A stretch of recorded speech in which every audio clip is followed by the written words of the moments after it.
तीन बहनों की लालची भाभी। करिश्मा, रेशमा और मनीषा तीन बहनें हैं। उनका एक भाई भी है, मयंक। मयंक अपनी बहनों को बहुत प्यार करता है, लेकिन मयंक की पत्नी सविता इस मामले में मयंक से बिल्कुल ही अलग है। वो अपनी ननदों का जितना बुरा कर सकती है उतना बुरा करती ही रहती है और अपनी ननदों पर हुक्म भी चलाती है। करिश्मा, करिश्मा, तुमने अभी तक नाश्ता नहीं बनाया? तुम्हारे भैया को ऑफिस जाने में देर हो रही है। हाँ भाभी, बस अभी बनाती हूँ। करिश्मा, तुम ये ढीलापन छोड़ दो। कल को पराये घर जाना है। वहाँ अगर तुम इस तरह से काम करोगी तो लोग क्या कहेंगे कि माँ ने और भाभी ने कुछ सिखाया नहीं। और तुम्हारी दोनों बहनें कहाँ हैं? अब रेशमा मार्केट गई है और मनीषा सो रही है। क्या? सुबह के 8 बज रहे हैं और ये महारानी अभी भी सो रही है? ये कहते हुए सविता अपनी सास दुर्गा देवी के पास जाती है। माँ जी, देख रही हो अपनी बेटियों के तौर तरीके? क्या हुआ बहू, सुबह सुबह क्या कर दिया मेरी बेटियों ने? अरे एक तो अभी अभी उठकर किचन में गई है, दूसरी सुबह सुबह बाहर चली गई और तीसरी अभी तक सो रही है। क्या करूं मैं इन तीनों का, मैं तो परेशान हो गई हूँ। जाकर उठा उसे और रेशमा से मैं बात करती हूँ। सविता सीधा मनीषा के कमरे में जाती है और उससे कहती है, महारानी जल्दी उठो, सूरज सर पर आ गया है। भाभी थोड़ी देर और सोने दो ना, मैं रात को लेट सोई थी। वो क्या ना, यूनिट टेस्ट चल रहे हैं। शराफत से उठती है या नहीं, या फिर पानी की भरी बाल्टी डालूं तेरे ऊपर? नहीं भाभी, मुझे बिस्तर में नहीं नहाना, उठती हूँ मैं। मनीषा जल्दी से उठकर बाथरूम में चली जाती है। सभी आराम से बैठकर नाश्ता कर रहे होते कि तभी रेशमा बाजार से हाथ में सामान लिए आ जाती है। रेशमा को देखते ही सविता उस पर बरस पड़ती है। लो, आ गई महारानी। ऐसा भी क्या सामान लाना था जो सुबह आंख मलते ही बाजार की तरफ रवाना हो गई?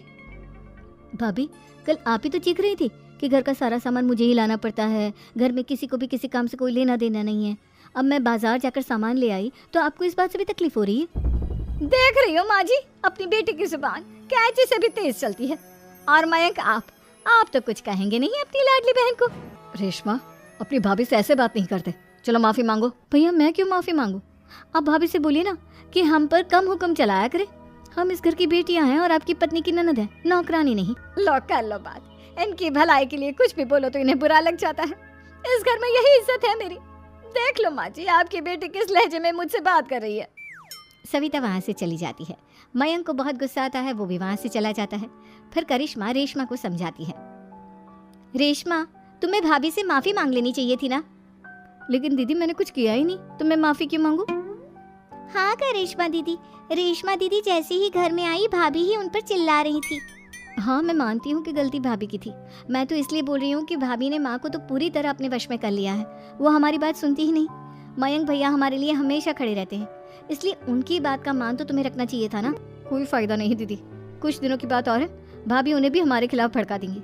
फिर वो भी माँ की तरह हमारी किसी बात का विश्वास नहीं करेंगे।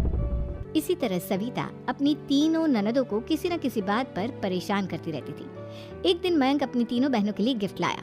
करिश्मा, ये तुम्हारे लिए हार का सेट। रेशमा, तुम्हारे लिए सुंदर सी ड्रेस। और मनीषा, तुम्हें किताबें पसंद है ना, तुम्हारे लिए किताबें लाया हूँ। थैंक यू भैया। थैंक यू भैया। थैंक यू भैया। करिश्मा, तुम्हारा नेकलेस कितना सुंदर है, ये भैया कहाँ से ले आए होंगे? मैंने भैया को 3 दिन पहले फोन पर ये डिजाइन दिखाया था और आज भैया ये ले आए। सविता तो अपनी ननदों के गिफ्ट्स देखकर जल गई और करिश्मा का नेकलेस तो उसे भी बहुत पसंद आया था। अपनी बहनों के लिए कितना अच्छा नेकलेस लेकर आए हैं, मुझे कभी कोई गिफ्ट नहीं दिया। मैं आज ही ये हार चुरा लूंगी। रात में सविता करिश्मा का हार चुरा लेती है और इसी तरह उसे अपनी ननदों की जो भी चीज़ अच्छी लगती वो उसे मांगती नहीं, बल्कि रात के अंधेरे में चुरा लेती। इसी तरह दिन बीतते गए और सविता ने मयंक के दिल में भी उसकी बहनों के लिए नफरत पैदा कर दी। एक दिन मयंक ने करिश्मा और रेशमा के लिए रिश्ता देखा और ये बात उसने घर में सबको बताई। माँ, करिश्मा और रेशमा के लिए बहुत अच्छा रिश्ता आया है, वो लोग कल इन्हें देखने आ रहे हैं। आप और सविता मिलकर सारी तैयारी कर लेना। ये सुनकर करिश्मा और रेशमा खुश हो जाती हैं, लेकिन सविता सोचती है, अगर इन दोनों बहनों की शादी हो गई तो घर और बाहर का काम कौन करेगा? मनीषा तो एक नंबर की कामचोर है, उससे तो किसी बात की उम्मीद लगाना ही बेकार है। मुझे इस शादी को रोकना होगा। अगले दिन सभी लड़के वालों के स्वागत की तैयारी करने में लगे होते हैं। तभी मयंक अपनी बहनों से आकर कहता है, तैयार हो गई तुम दोनों? देखो, दोनों लड़के बहुत अच्छे हैं, मैं कोई कसर नहीं छोड़ना चाहता, इसलिए तुम उनके सामने अच्छे से बिहेव करना और अपनी भाभी से लड़ने मत लग जाना।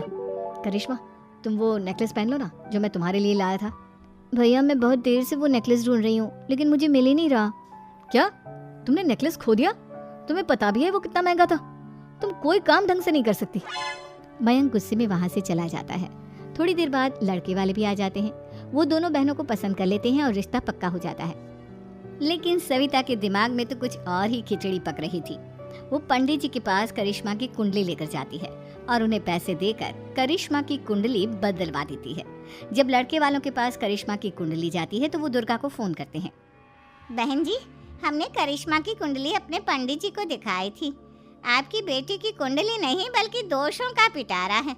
देखिए, मैं और मेरे पति इन सब बातों में बहुत विश्वास करते हैं, इसलिए हम आपकी बेटी से अपने बेटे की शादी नहीं करा सकते। इस तरह करिश्मा का रिश्ता टूट जाता है और सभी घर वालों को बहुत दुख होता है।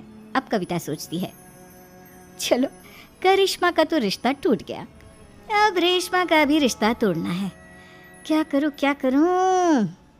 अब सविता आवाज बदलकर किसी अननोन नंबर से रेशमा के होने वाले ससुराल में फोन करती है। हेलो, मैं कौन हूँ कौन नहीं ये आपके लिए जानना जरूरी नहीं। बस इतना सुन लो कि रेशमा का 2 साल से किसी के साथ अफेयर चल रहा है। बस रेशमा का रिश्ता तोड़वाने के लिए सविता का इतना कहना काफी था। अब रेशमा का भी रिश्ता टूट गया।